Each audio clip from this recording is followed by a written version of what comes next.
Welcome back to Hidden Wisdom Academy Biology. Today, we're starting our journey into eukaryotic cells, the complex and organized units of life. We'll learn about their structure, the cell envelope and plasma membrane, using the Fluid Mosaic Model, compare plant and animal cells, and see how materials move through the membrane. Also, don't miss our daily NEET MCQs and PYQs series for daily revision. Let's find out what makes eukaryotic cells more advanced than prokaryotes. Eukaryotic cells are complex and well-organized. They have a true nucleus surrounded by a nuclear membrane and contain membrane-bound organelles like mitochondria, Golgi apparatus, lysosomes, and plastids in plants. Their ribosomes are 80S, and a cytoskeleton helps maintain shape and transport. These cells are found in protists, fungi, plants, and animals. Their efficiency comes from compartmentalization. Different functions happen in different organelles at the same time. The cell envelope in eukaryotic cells includes the outer layers that protect the cell. In plants, algae, and fungi, there is a rigid cell wall made of cellulose or chitin, giving strength and support. Animal cells do not have a cell wall. Instead, they have a plasma membrane, a semipermeable layer of lipids and proteins that controls what enters and leaves the cell. It helps the cell keep its shape and maintain balance.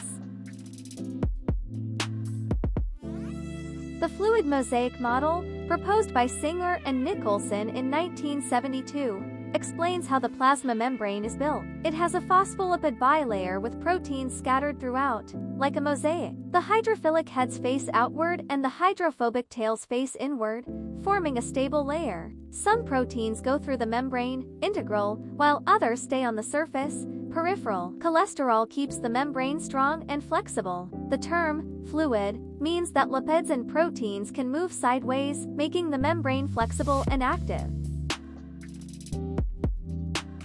Let's compare plant and animal cells. Plant cells have a rigid cell wall made of cellulose, chloroplasts for photosynthesis, and a large central vacuole. They are usually box-shaped and mostly autotrophic. Animal cells lack a cell wall, chloroplasts, and a large vacuole. They may have centrioles and lysosomes, are irregular in shape, and are generally heterotrophic. Remembering these differences helps us understand how eukaryotic cells are adapted for their functions, an important concept for NEET. Let's learn how cells move substances across their plasma membrane. Diffusion is the passive movement of molecules, like oxygen or carbon dioxide, from high to low concentration. No energy is needed. Osmosis is the movement of water across a semipermeable membrane, important for keeping plant cells turgid. Active transport moves substances against the concentration gradient using energy, ATP, like in the sodium-potassium pump or glucose uptake. These processes are key to understanding cell function. Let's quickly recap eukaryotic cells. They have a true nucleus and membrane-bound organelles. The cell envelope includes a cell wall in plants and a plasma membrane in both plants and animals. The plasma membrane follows the Fluid Mosaic Model, allowing flexibility and selective transport. Plant and animal cells differ in cell wall, vacuoles, plastids, lysosomes, centrioles, and shape. Substances move across membranes by diffusion, osmosis, or active transport. Knowing the link between structure and function makes these concepts easy to remember. Here's your challenge question for today. Which of the following statements is correct? Is it option A? Plant cells lack a plasma membrane. Is it option B? Active transport moves substances from low to high concentration using energy. Is it option C? Animal cells have a rigid cell wall made of cellulose. Or is it option D? Diffusion requires ATP. Comment your answers or send them to us on WhatsApp or Instagram.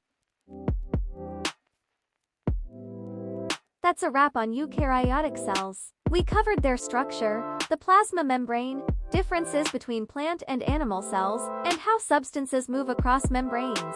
In the next episode, we'll explore the endomembrane system, the endoplasmic reticulum, Golgi apparatus, lysosomes, and vacuoles. You'll learn their structure, types, and functions, including how lysosomes break down materials and how vacuoles maintain cell balance. Stay tuned as we continue uncovering the inner workings of the cell with Hidden Wisdom Academy Biology. See you in the next lecture.